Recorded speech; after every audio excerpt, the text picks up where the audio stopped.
So to summarize, our stance is that having a federal ban on sale and ownership of assault weapons will have no impact on day-to-day shootings or mass killings. And as our opponents have stated, they got into depth on what are military weapons and what are assault weapons, and how like the AR-15 being a semi-automatic weapon constitutes it being an assault weapon. But according to Alvin Chang of Vox.com, guns are more complicated than they seem.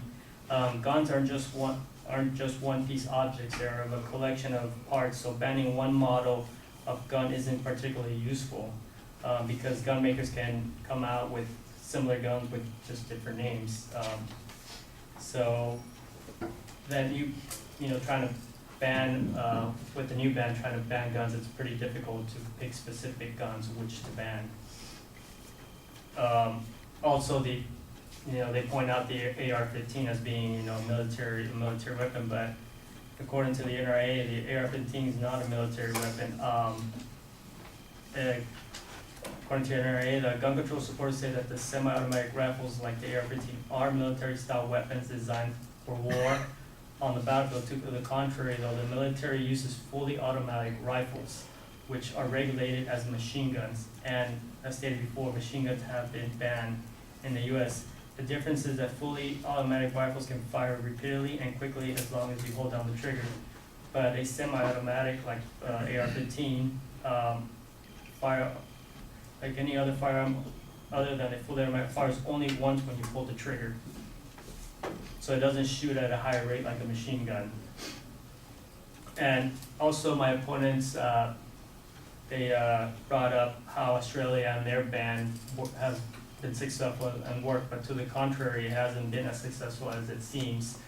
According to Crime Statistic Agency, despite Australia's strict gun control regimen, criminals are now better armed than at any time since Prime Minister John Howard introduced a nationwide firearm buyback scheme in response to the 1996 Port Arthur massacre. Shootings have become almost a weekly occurrence, with more than 125 people, mostly young men, wounded in the past 5 years.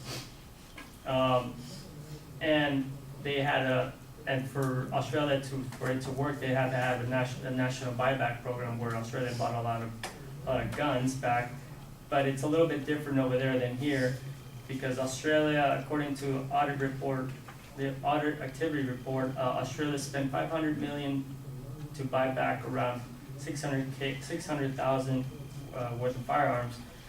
But with more than 300 million firearms estimated to be in circulation in the U.S., the cost would be enormous to buy back even with a fraction of them.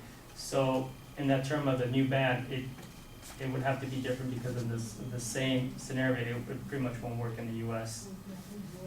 And again, guns aren't the only factor in violence.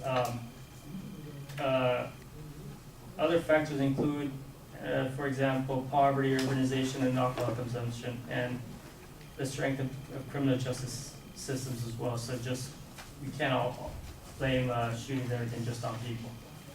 Thank you.